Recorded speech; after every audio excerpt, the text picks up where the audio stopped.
Okay. All right, well, hey, welcome to the environment lecture. What's it technically called? Environmental issues. Okay, cool, good enough.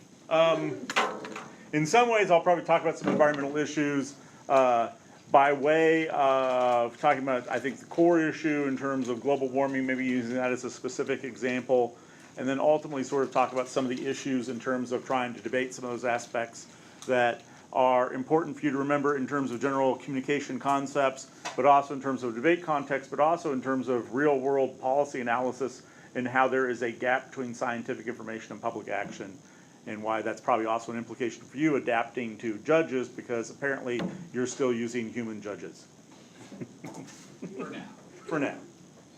Until they come up with a better program that synthesizes that. All right, so the general environment overview then is remember environmentalism is one type of overview.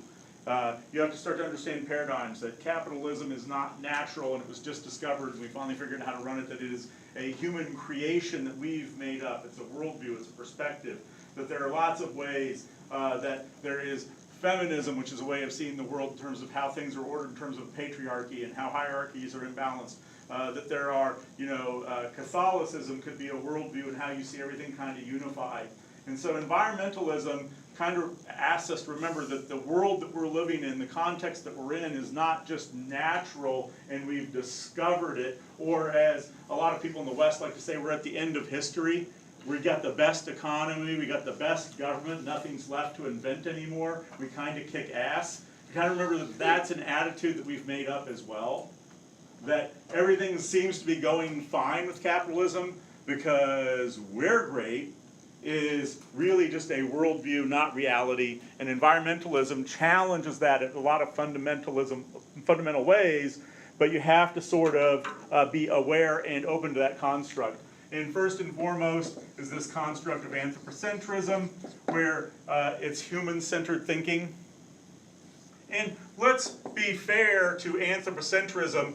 It sounds terrible when we put it in context of humans, but if it was cats or spiders, we wouldn't care about being feline-centric, and we wouldn't begrudge a spider being arachnocentric. So why the hell can't we as a species, we're just simply animals trying to get along on the planet like everybody else, not be anthropocentric ourselves, right? Seems natural, really. And so let's not get too hung up on automatically, oh, you think like a human or you put humans first. Well, hell yeah, that's our plan for reproducing and surviving. It's called, what we call instinct and everything else, somehow is a dirty word when associated with us. But remember, though, there are a couple of forms of it. One is a very strong form of that anthropocentrism, which you might sort of put along dominion lines. And it's okay to think of dominion, if you want to, in that biblical sense, that it was created for humans. So people see not a forest, but a stock of lumber. They don't see a herd of cattle, but hamburgers.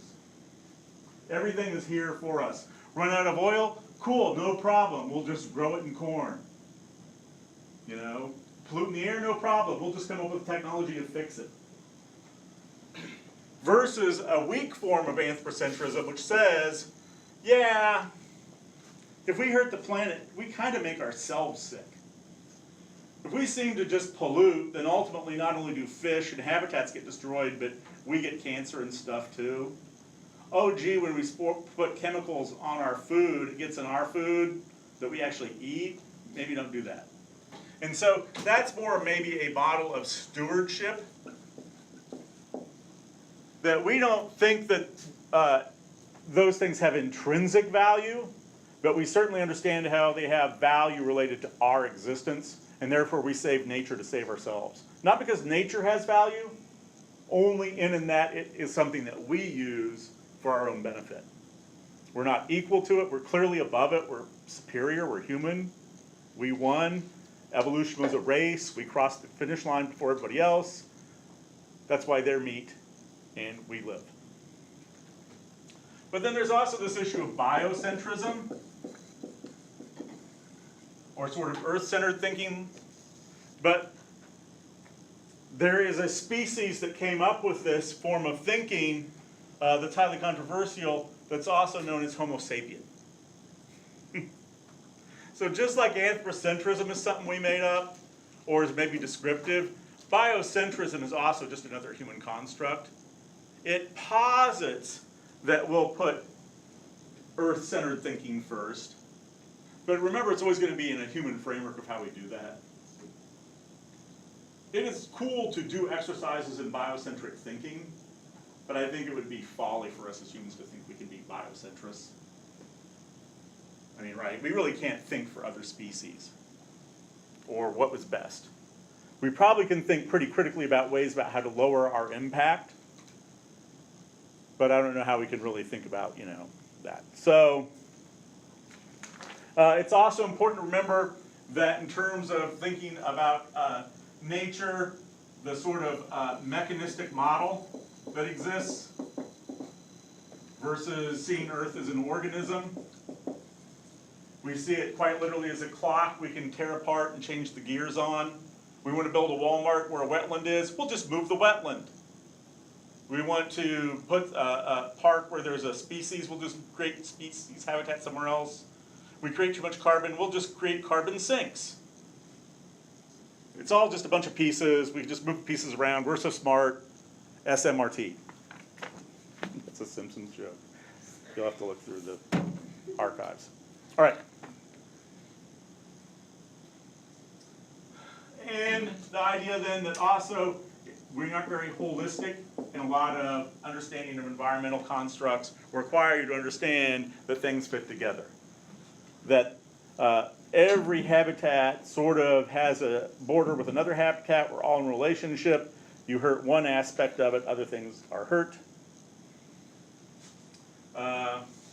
So you have environmentalism, but you might also then, some of the other ways of maybe talking about the sorts of things, maybe you've heard of ecofeminism.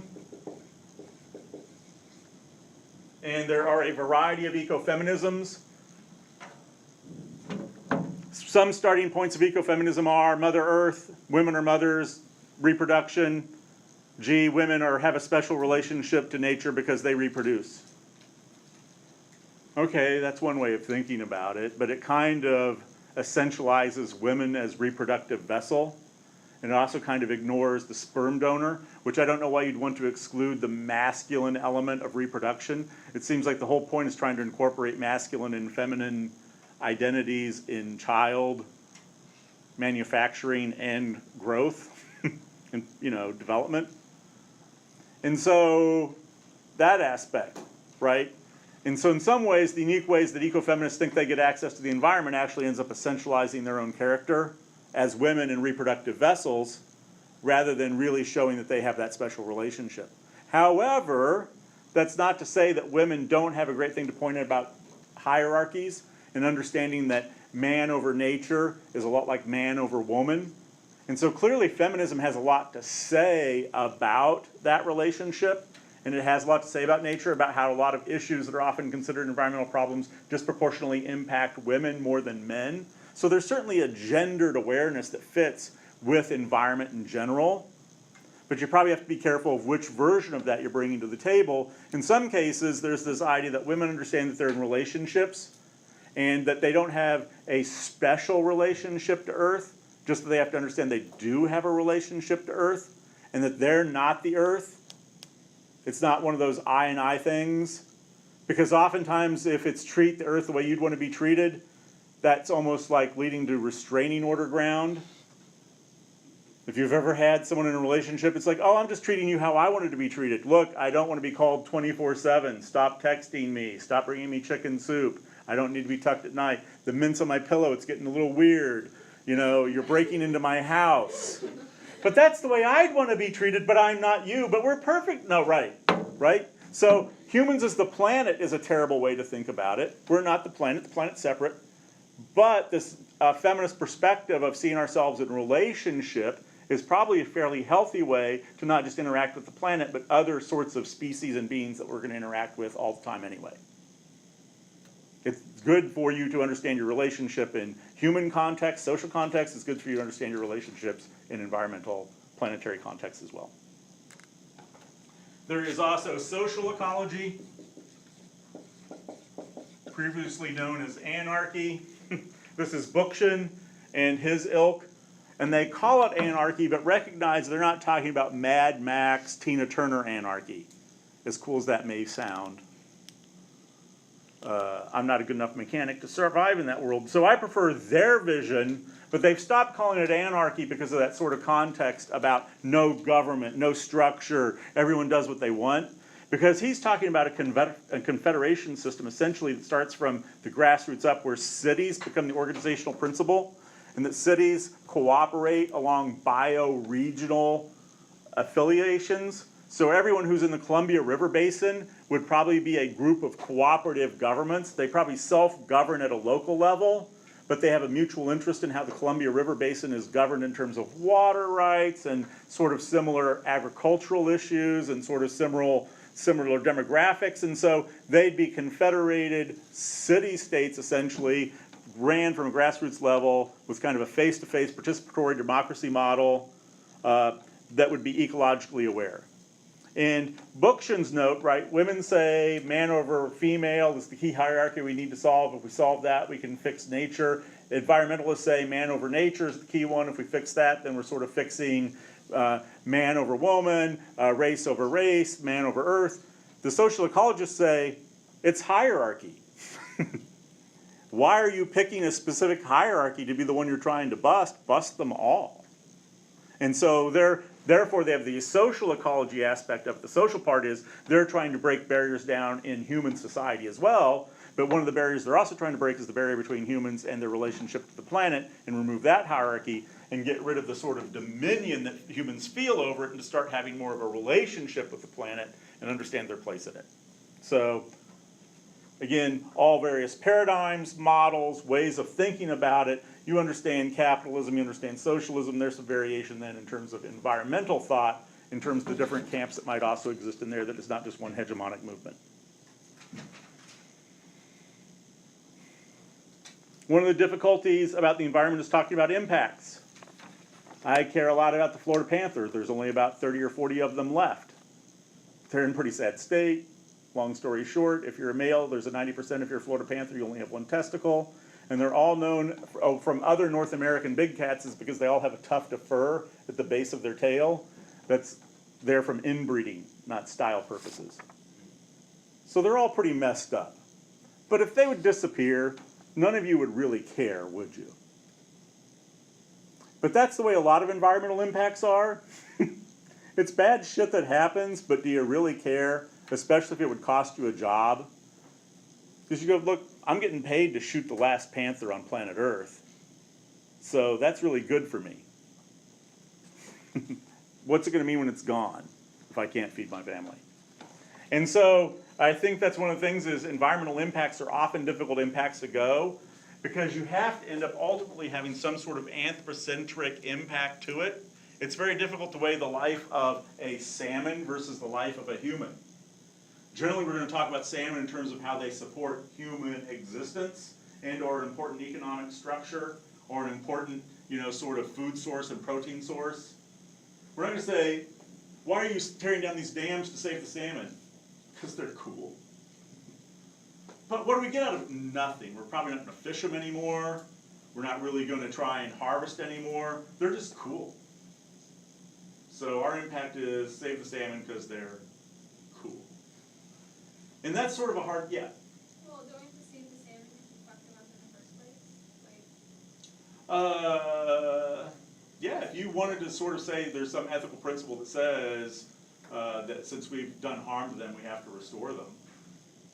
And the only reason we're restoring them is because it's the right thing to do, not that we're going to start eating more salmon as a result. Yeah. But surprisingly, that sort of restitution or sort of restorative construct and or also sort of intergenerational ethics are really difficult for people who are going to benefit from the salmon to consider. So yeah.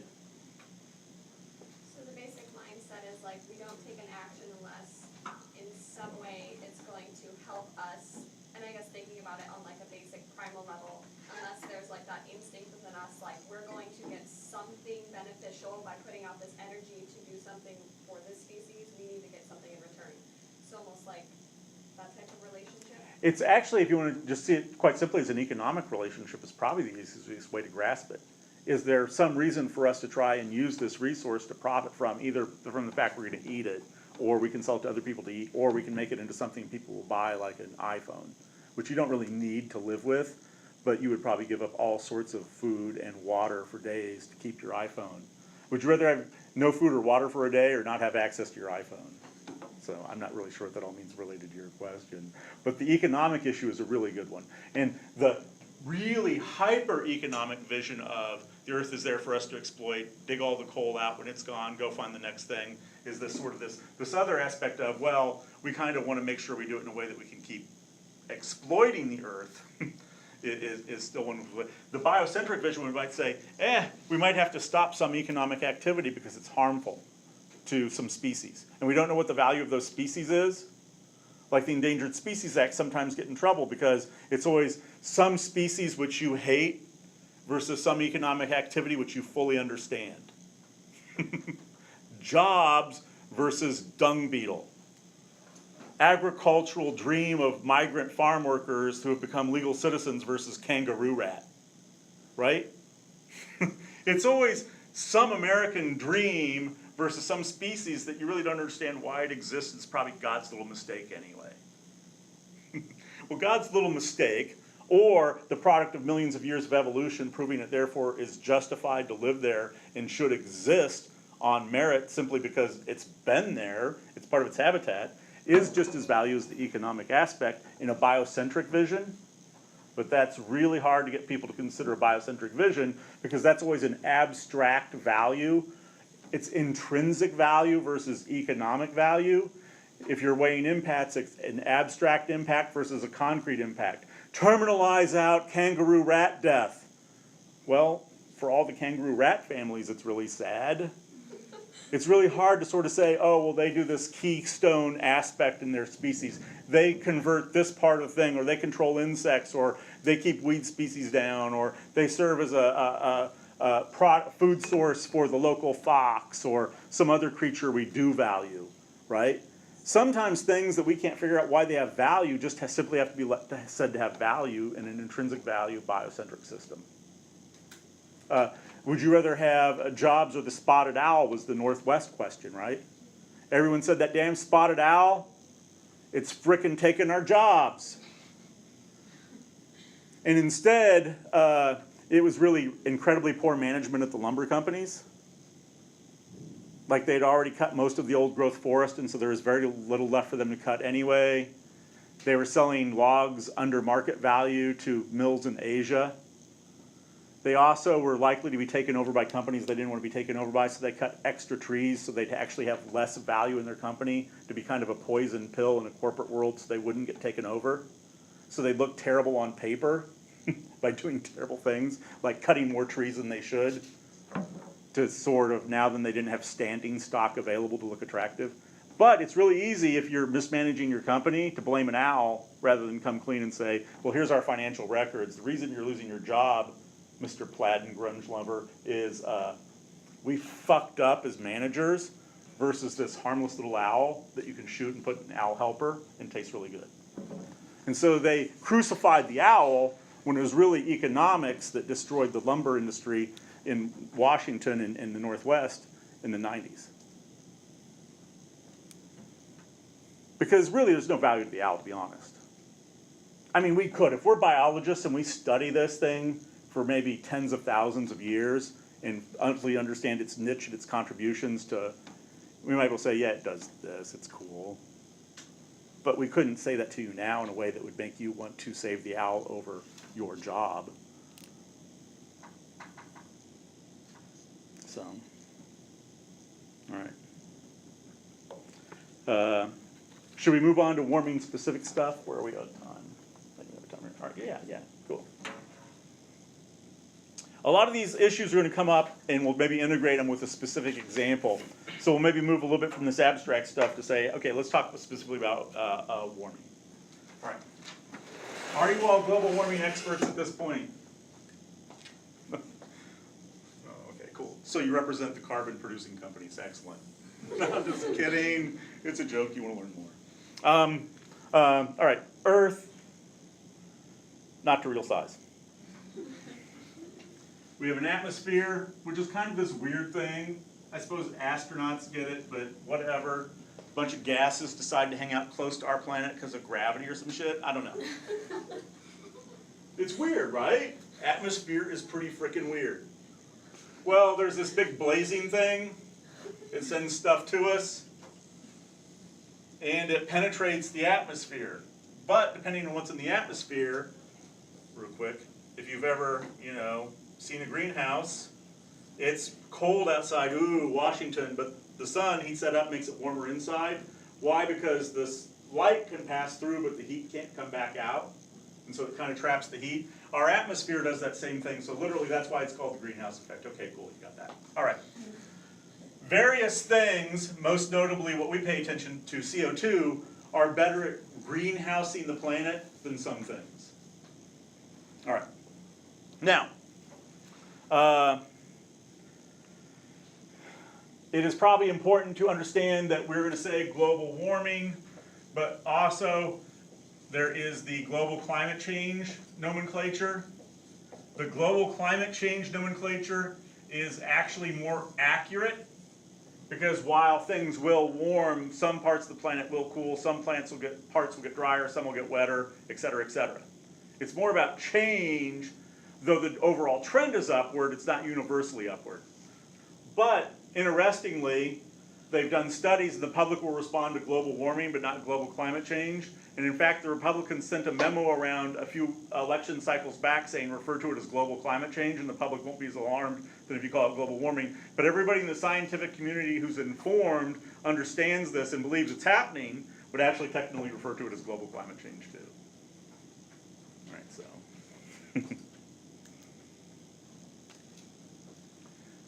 What do we think causes more CO2? Hey, we build a coal plant puts out lots of CO2s. Y'all go, fuck it, I hate urban living, I'm going to drive everywhere, puts out CO2s. It totally sucks living within a work of my block in a grocery store. I think I'll go several miles out into the country and destroy farmland. California, I'm looking at you. Sorry, I don't know. Probably not all of California sucks. It's true. Not all Californians. There's like small communities and they're like, But- hey, we're solving the problem. But let me say this, the people in California probably aren't making these choices. These choices are being made by politicians whose interest it is to develop more land, right? They don't get the long-term benefit of agricultural incomes. You can get spectacular income from selling a piece of property once. And so there's lots of reasons why it's structured the way it is. I mean, we're pretty consumeristic too. We do like to sort of live in single-family dwellings and that sort of thing. So fossil fuel burning causes a lot of this. Also, what are trees? It's kind of a rhetorical question, but if you have an answer, what do you think trees are? Cool. And what do they take to make oxygen? So they're essentially big carbon sinks, right? So the rainforest is an incredible carbon sink. As it's cut down, it not only absorbs less CO2, but things that were absorbing CO2 and emitting oxygen now begin to either be in a process of decay, which emits CO2, or they're burnt, which emits CO2. So there's the net loss in amount of CO2 they're decreasing, along with the amount of CO2 that they're adding by either decaying or being burnt. So deforestation is another cause of increased CO2 in the atmosphere, along with burning carbon. All right. So some of you are scientists, some of you are liberal arts majors. And so the controversy then, and my explanation with my simple line drawings here on the whiteboard, seem to be a clear enough case of it seems to be something that's happening. It seems to be something humans are doing right, anthropogenic cause, because of increased carbon use, carbon burning, coal, cars, etc. We seem to be generating a lot of carbon and really impacting the planet in significant ways in terms of handling that. There is the Intergovernmental Panel on Climate Change, the IPCC. They are largely the group that is identified as being the consensus and coalition of scientists who have put together reports after report after report that says global warming's happening and it's human caused. These are the people that Fox News hates. All right. Even NASA has come out with data that says global warming's happening, etc. The dude who was the head at NASA got in a bunch of trouble for saying that, and then finally they kind of had to say, well, if we're really going to be scientists, I guess we have to let the scientist say what the scientist is going to say. Or else it's ideology. If we're going to tell that person to shut up because we don't want to believe them because that means we might have to do something about it, that's ideology, that's not science. So, all right. All right. How do you think they came up with this? Well, there's history records, right? But how far back have you all researched human history? Yeah, exactly. And for how long? So human history might be maybe 5,000 years of recorded, maybe 10,000 years that we could sort of understand human history in the sense that it was meaningful to understand it.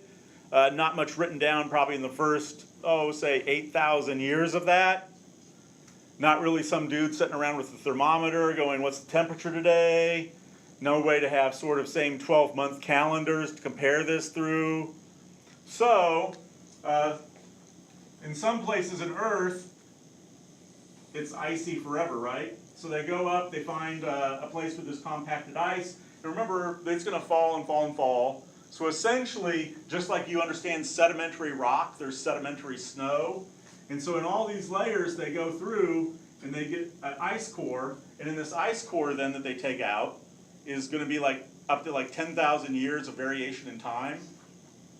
And as you're a skiing people living here in the Northwest, that, okay, there's snow, but even in the tightest compacted snow, there's a little bit of air. And so they unmelt these cores that are 10,000s of years old, and when they unmelt them, they get a sample of the atmosphere at that time that they can measure the carbon parts per million in. And so that's part of what they're comparing this stuff to, is literally what the atmosphere was like tens of thousands of years ago. All right. Well, as you can imagine, though, in any scientific endeavor, there is room for saying, you're interpreting, we can't replicate you, we don't believe you, nanny nanny boo boo, we run a coal plant, we're going to put our experts into it, and that sort of thing. Also, some of the models are based on computer software and what you can sort of program a computer to do it's going to do. And so all the things that predict warming temperatures or things that try and predict where temperatures are going to change are all subject to human interpretation of data and modeling and methodologies of how to construct predictive statistics. And so any model of warming is always going to be under question by people saying you're using the wrong statistical model, you made these assumptions, you didn't account for this.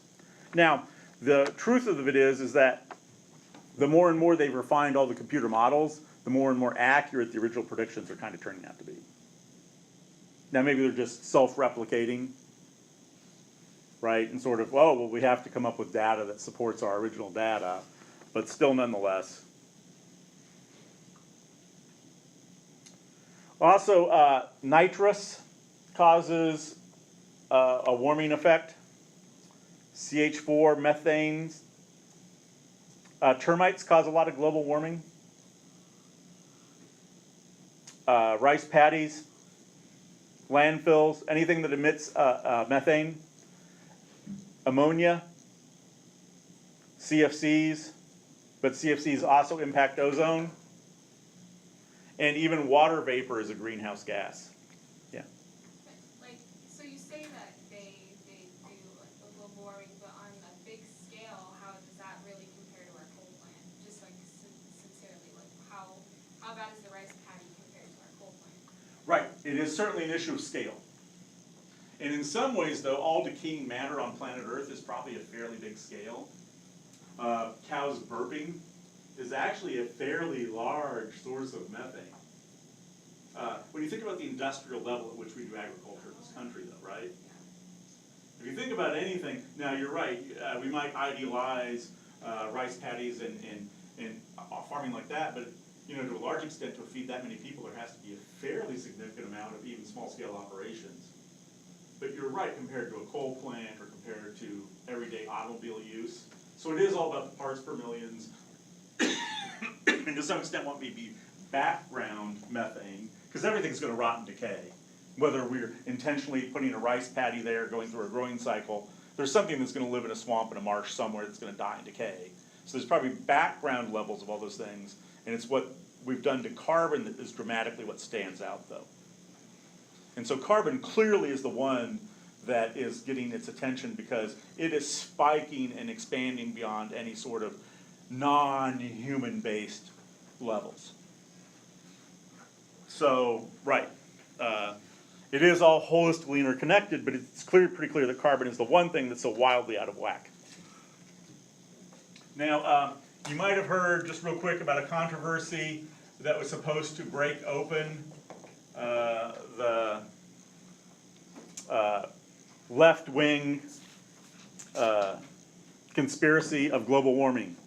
ClimateGate, there was this thing where they found some emails that came out of East Anglica University, their climate research unit, that said things like, let's keep so-and-so from publishing, and also, well, when we get to use the statistic to show that modeling data in that paper, let's make sure to remember to put the trick into the formula before we do that.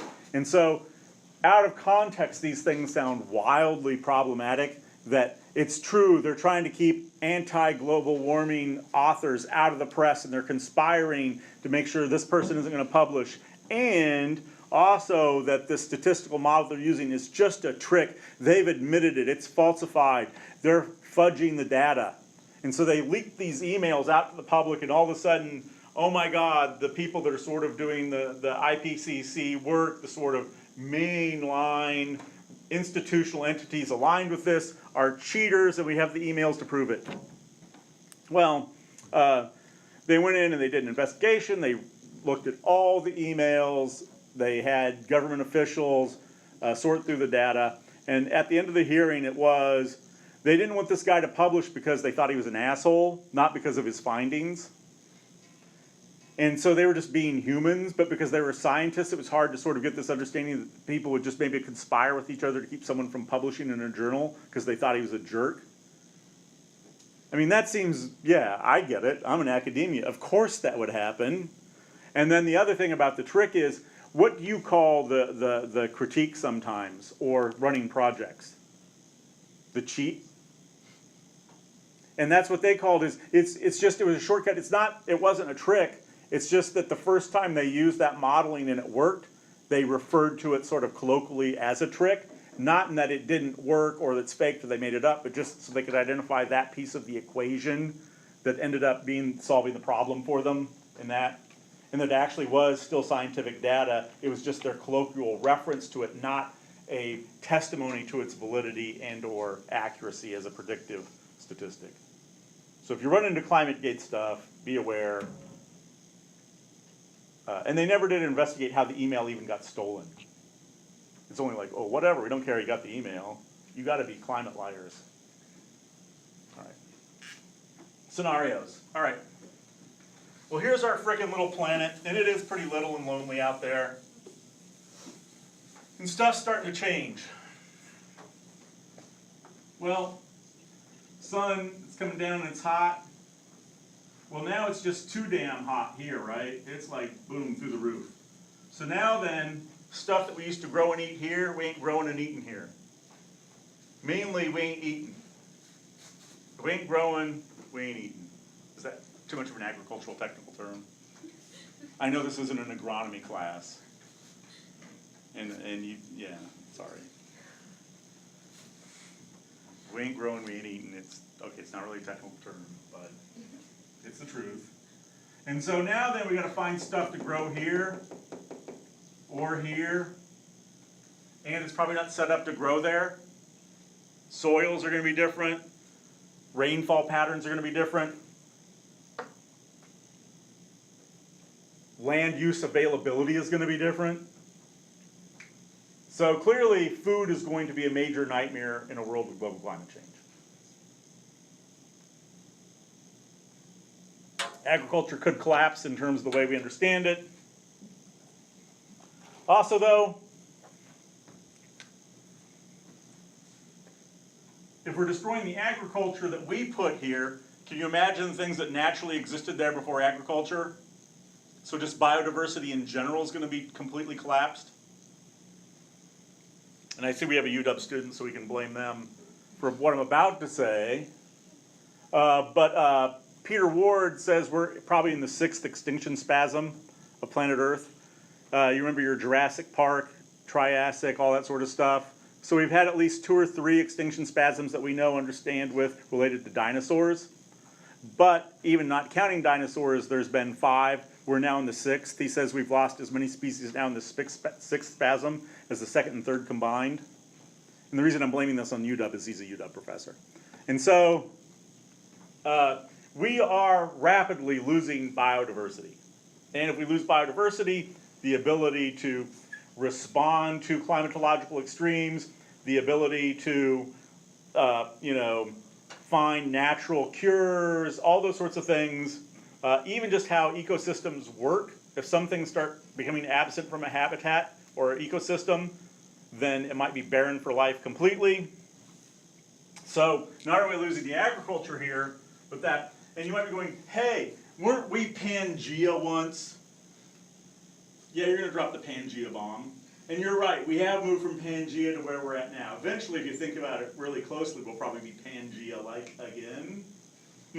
But nonetheless, that happens over millions and billions of years. Global warming's happening in like the span of 50 years. If you think about it, trees really can change. I'm a tree, what's my strategy? Drop shit. Right? Another tree might grow, it's going to drop some shit, it's going to grow, drop some shit. So over, say, a few thousand years, if it's not so good living conditions here, all the seeds that got dropped in this direction might thrive. After tens of thousands of years, a forest of trees could maybe move, recede, advance, miles. Tens of miles.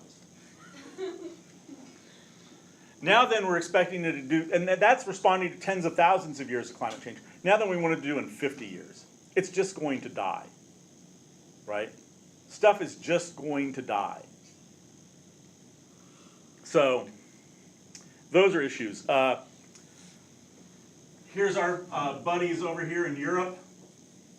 I guess we'll throw in England. Here's us over here. All right. There is and we have to include the Caribbean here, they're a big player. Warm water from the Caribbean actually gets cycled up like this. It's the Atlantic escalator, because, get ready to have your mind blown, you woke up really cold this morning, right? Well, you're like 30 miles from Canada, so take that, you hosers. But nonetheless, Vancouver and Paris are at the same latitude. So if you think Paris is this fabulous, warm weather, lovely city, it's as far north as Vancouver, British Columbia. But there's millions of motherfuckers that live in Europe. What's up with that?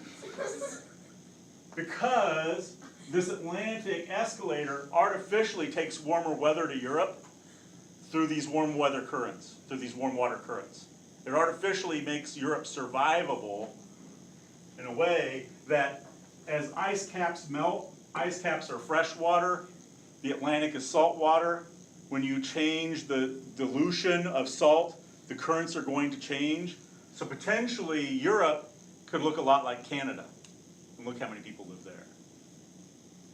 Hardly any. And most of them are by gunpoint. Americans saying, stay there.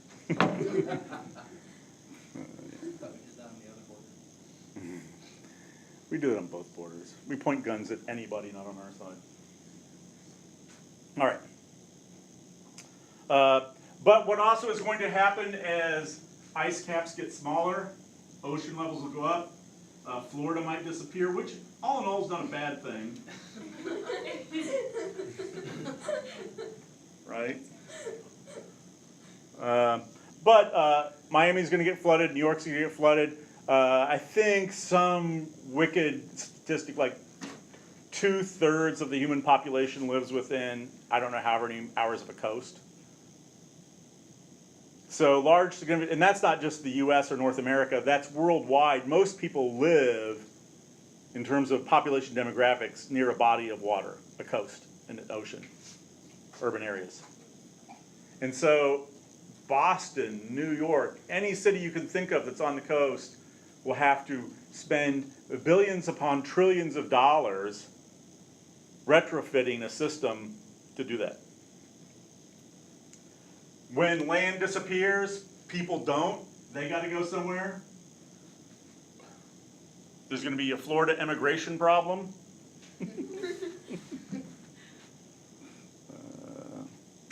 The Maldives will disappear. Like everyone who lives in the Maldives will just have to go somewhere else. Their island, their nation will just disappear. So now then, if you also think about it in terms of state-to-state conflicts with immigration, economic shifts, you used to grow stuff, you now can't grow stuff. You used to have a hotel on the beach, you now have an ocean. Are you going to retrofit? So money's lost, repair costs, replacement costs. Some areas might gain, right? Like there could be a land boom in Canada. Large parts of Siberia might open up for agricultural ability. Instead of being too cold to grow things, it might be one of the few places. Water wars, getting access to water. Because just because these oceans get bigger and more fresh water goes into them doesn't mean you can drink them still. And think about places that are going to lose rain and become hotter. Also, we might be seeing this Ebola,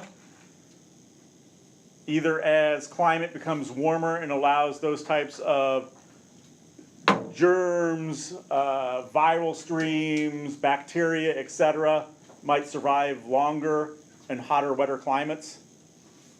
Or we might be forced to penetrate deeper into habitats that we've never been in before and expose ourselves to germs that maybe we haven't, or more virulent forms of them. Superstorms, didn't 2 hurricanes just hit Hawaii? God. You don't have 1, but 2 hurricanes. Sandy probably will be the norm. Heat death.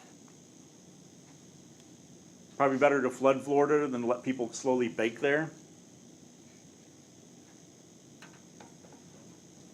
And I'm gonna maybe just spin this down, and we're looking at the North Pole, and like, yeah, there's the North Pole, but what Russia's over here, what Alaska might kind of come down here, this is kind of Canada, what Scandinavia is up in here, and that.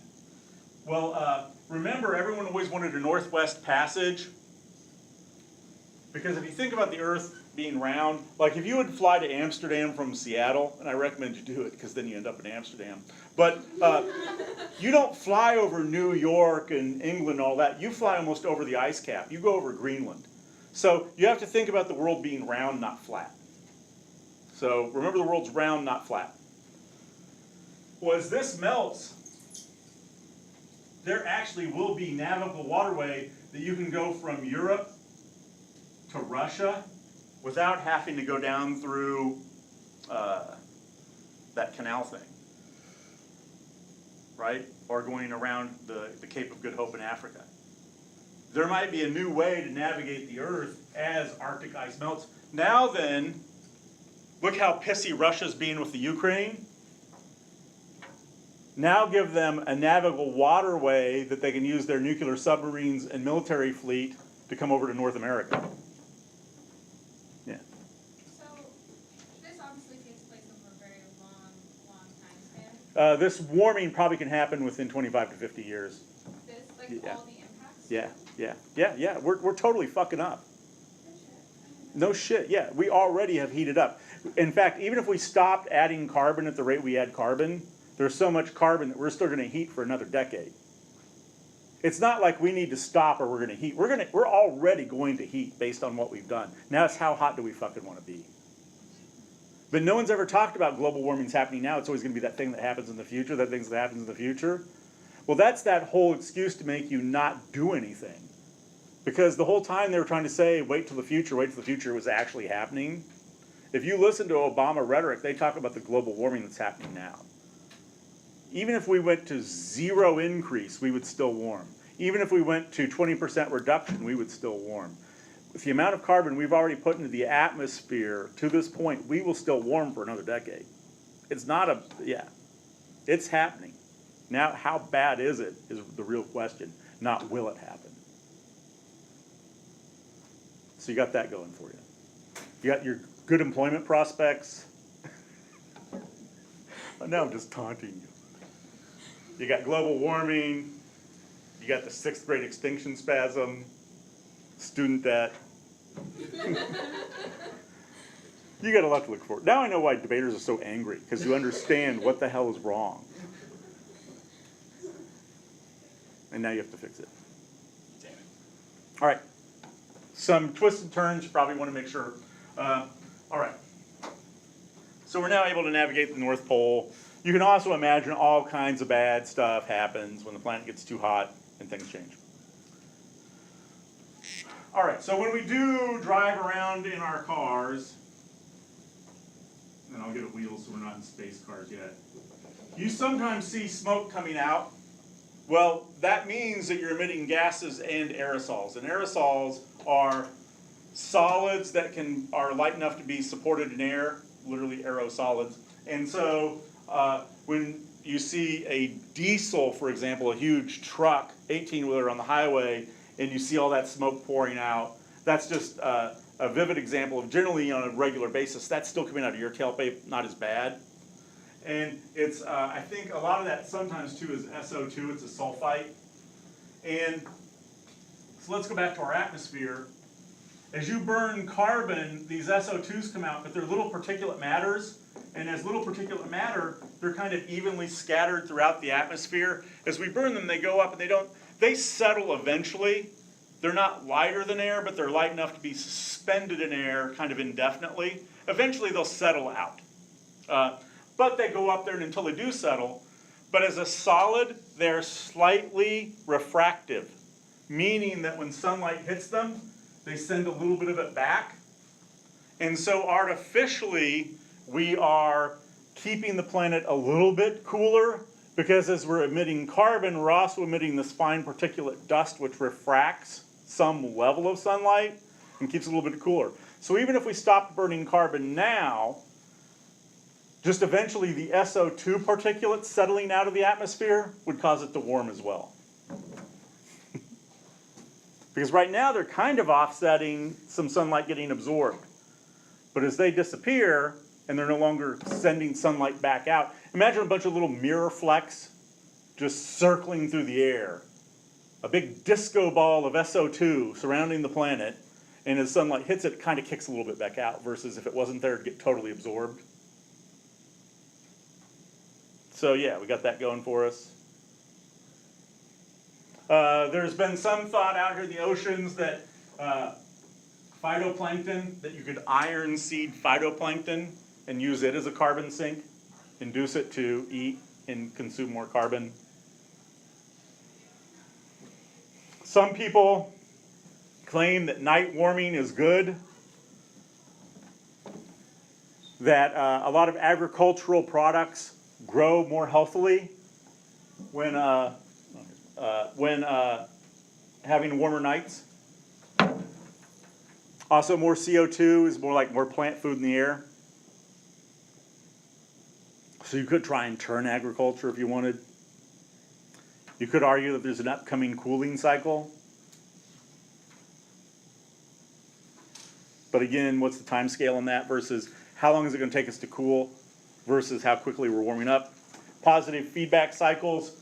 As the polar ice cap, remember it's white, as it melts because it's warmer, it reveals more darker soil that absorbs more heat.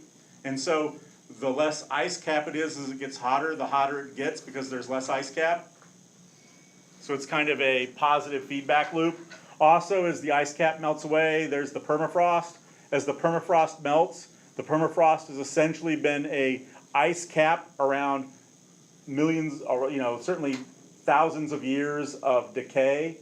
Suddenly, the tundra will release a huge volume of methane from decayed material underneath the permafrost, which is a positive feedback loop, which puts even more warming in, which even warms more permafrost, which reduces even more methane, which reduces the ice cap even more, which produces more land to be exposed to have the permafrost melt, which melts more permafrost. So yeah, that's all going for you.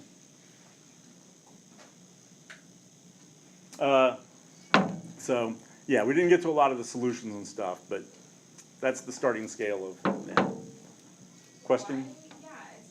Why is this not a bigger deal? Like, I'm actually looking my thumbs right now. Money. Because they don't want to lose this year's profits for well-being 20 years down the road. They don't want to worry about spending trillions of dollars retrofitting their business later when they can make money now, because it's going to be somebody else's problem then. If you could make money now, or someone else in the future might make money because you chose to take less money now, our economy's not set up to take less money now so someone can have it in the future. But we're 5% of the world's population using 25% of the world's resources too, so it's really like we don't give a fuck is our basic response. That's why it's not a big deal. We have shopping malls and Hummers and air conditioning on demand and bottled water, for God's sake. Global warming can't be a problem, or else we'd know. Yeah. Is there anyone that's advocated for just pumping a bunch of SO2 into the atmosphere? Like, It's a pollutant, though. Causes acid rain. Yeah, it's a pollutant. It does this weird refractive thing, but it shouldn't be there either. Yeah. Debaters have advocated for it in rounds. Well, some debaters are dumbasses. You should ask me about some of mine sometime.